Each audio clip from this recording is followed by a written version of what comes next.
नमस्कार, खबरों की खबर में आप सभी का स्वागत है। आपके साथ मैं हूं खुशबू। महाराष्ट्र की उद्धव ठाकरे सरकार चोरी भी करती है और सीनाजोरी भी। महाराष्ट्र सरकार ये चाहती है कि वो देशद्रोहियों का साथ देती रहे और केंद्र सरकार और बीजेपी आंख बंद करके बैठे रहे। वो कभी सचिन वाजे की हिमायत करती है तो कभी परमबीर सिंह की वाहवाही। महाराष्ट्र की उद्धव ठाकरे सरकार ने तो मुकेश अंबानी के मामले में एक ऐसी सस्पेंस और ड्रामा फिल्म बनाई है जिस तरह की स्क्रिप्ट बॉलीवुड फिल्मों में भी कभी देखने को नहीं मिली। मुकेश अंबानी के घर एंटीलिया के बाहर जेलेटिन छड़ मामले की एनआईए जांच शुरू होते ही मुंबई पुलिस अफसर सचिन वाजे का नाम आने के बाद उन्हें गिरफ्तार कर लिया गया। इसके बाद बीजेपी ने महाराष्ट्र सरकार पर सवाल खड़े कर दिए। पहले तो शिवसेना ने सचिन वाजे का बचाव किया, यहाँ तक कि खुद उद्धव ठाकरे भी वाजे के बचाव में आए, जिस पर महाराष्ट्र के पूर्व सीएम फडणवीस ने उद्धव ठाकरे पर जमकर हमले करना शुरू कर दिए। एनआईए की पूछताछ में जब वाजे के सामने सबूत रखे गए तो उन्होंने एंटीलिया मामले में खुद के शामिल होने की बात कबूल कर ली, जिसके बाद से उद्धव ठाकरे सरकार बैकफुट पर है।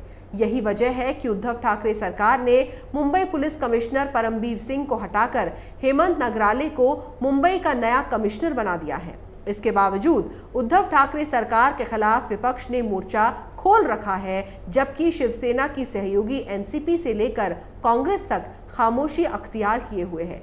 इसी सिलसिले में एंटीलिया के बाहर से विस्फोटक मिलने के मामले में शिवसेना ने सामना के जरिए एनआईए और केंद्र सरकार पर निशाना साधा है। सामना में लिखा गया है कि जब इस मामले की जांच एटीएस कर रही थी तो महाराष्ट्र सरकार को बदनाम करने के लिए केंद्र ने इसे आनन फानन में एनआईए को दे दिया। संपादकीय में शिवसेना ने मुंबई पुलिस के पूर्व कमिश्नर परमबीर सिंह का बचाव भी किया है। सामना के शुक्रवार के संपादकीय में लिखा है कि आतंकवाद का मामला नहीं होने के बावजूद एनआईए का जांच करना आखिर ये क्या दर्शाता है। आतंकवाद से जुड़े मामलों की जांच करने वाली एनआईए जेलेटिन की छड़ों की जांच कर रही है, पर उरी, पुलवामा, पठानकोट हमलों की जांच का क्या?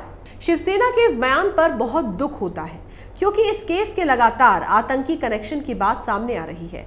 हाँ, ये बात और है कि उद्धव ठाकरे इस बात को स्वीकारना ही नहीं चाहते, क्योंकि वो जिस दिन इस मामले के आतंकी कनेक्शन पर हामी भर देंगे उसी दिन से वो खुद भी इसमें फंसते चले जाएंगे। उनकी सरकार पर भी आतंकवादी गतिविधियों में शामिल होने के इल्जाम लगने लगेंगे।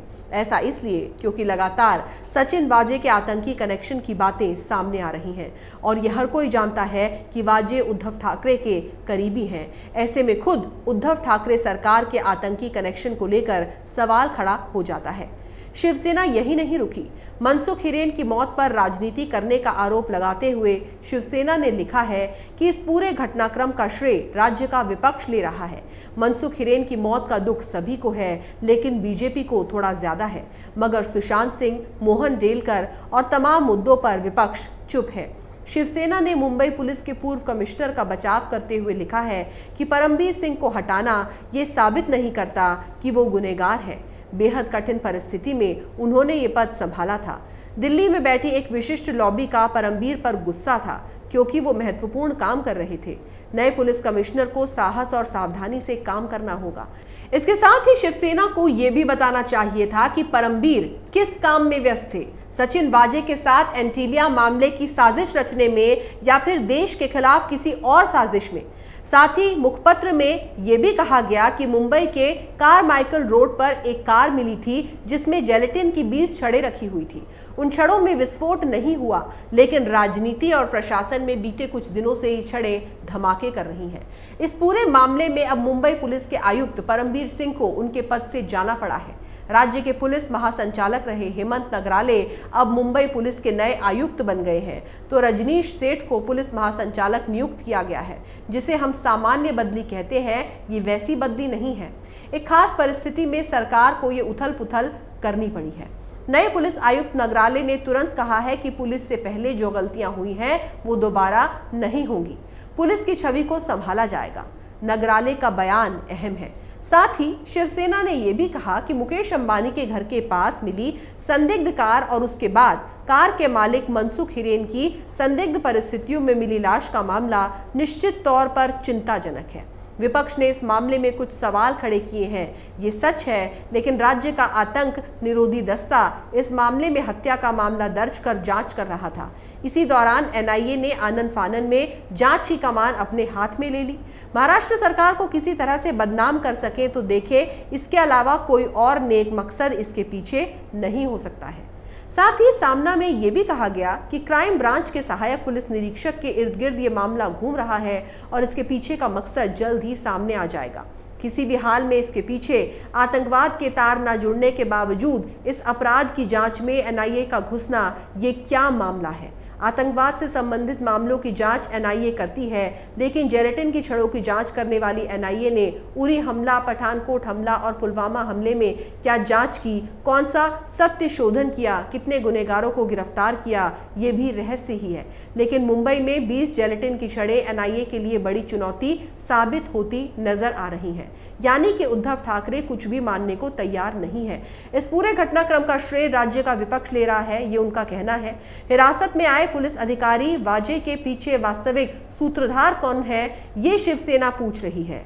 मनसुख हिरेन की संदिग्ध मौत हो गई और इसके लिए सभी को दुख है। भारतीय जनता पार्टी को दुख थोड़ा ज्यादा है, लेकिन इसी पार्टी के एक सांसद राम स्वरूप शर्मा की संसद का सत्र चलने के दौरान दिल्ली में संदिग्ध मौत हो गई। शर्मा प्रखर हिंदुत्ववादी विचारों वाले थे। उनकी संदिग्ध मौत के बारे में बीजेपी वाले छाती पीटते नजर नहीं आ रहे हैं। यानी कि शिवसेना अपनी गलती का ठीकरा बीजेपी पर ही फोड़ती नजर आ रही है। मोहन डेलकर की खुदकुशी के मामले में तो कोई एक शब्द भी बोलने को तैयार नहीं है, ये कहना है शिवसेना का। सुशांत सिंह राजपूत और उसके परिजन को तो सभी भूल गए हैं। किसी की मौत का निवेश कैसे किया जाए, ये मौजूदा विपक्ष से सीखना चाहिए। मुंबई पुलिस का मनोबल गिराने की कोशिश इस दौर में चल रही है। विपक्ष को कम से कम इतना पाप तो नहीं करना चाहिए, यानी कि चोरी ऊपर से सीनाजोरी।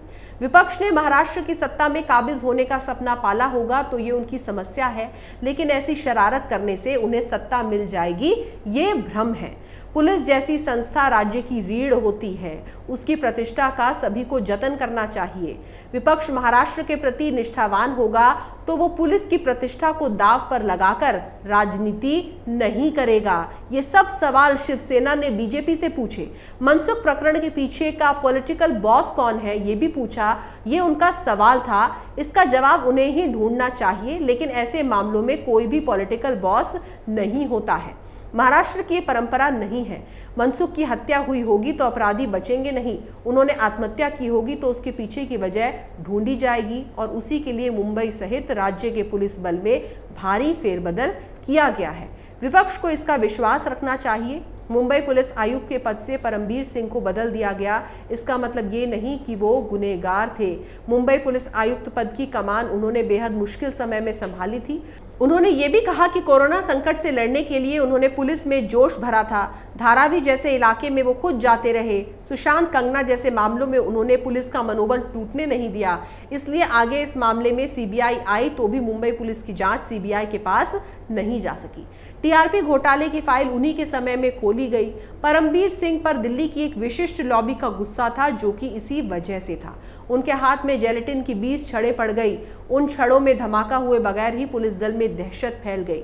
नए आयुक्त हेमंत नगराले को साहस और सावधानी से काम करना होगा। तो ये सारा भाषण शिवसेना ने अपनी सफाई में दिया। तो मतलब साफ है कि जिस तरीके से मुकेश अंबानी के मामले में उद्धव ठाकरे चक्रव्यूह में फंसते जा रहे हैं, वो उसे बीजेपी और विपक्ष की गलती बता रही है। वो खुद दोषियों का बचाव करते हैं और फिर ये उम्मीद करते हैं कि बीजेपी और केंद्र सरकार उनके इस घिनौने कृत्य को आगे बढ़ाए। दरअसल उद्धव ठाकरे पहले तो पापियों के साथ उनके पाप में भागीदार बनते रहे, पर अब वो दलदल में फंसते जा रहे हैं जिससे वो कभी भी निकल नहीं पाएंगे। सचिन वाजे और परमबीर सिंह के बाद अब उद्धव का ही नंबर है, इसलिए उनकी रातों की नींद उड़ी हुई है और इस बौखलाहट में उनके पास बीजेपी और केंद्र सरकार पर अपनी बौखलाहट निकालने के अलावा और कुछ नहीं बचा है। अगर आपको हमारा वीडियो पसंद आया तो इसे लाइक करें, शेयर करें और कैपिटल टीवी को सब्सक्राइब करें। नमस्कार। अगर आपको हमारा वीडियो पसंद आया हो तो इसे लाइक करें, हमारे चैनल को सब्सक्राइब करें और हाँ, बेल आइकन दबाना ना भूलें ताकि आप तक हमारे वीडियो की नोटिफिकेशन पहुंचती रहे। आप अपना सुझाव हमें कमेंट बॉक्स में दे सकते हैं।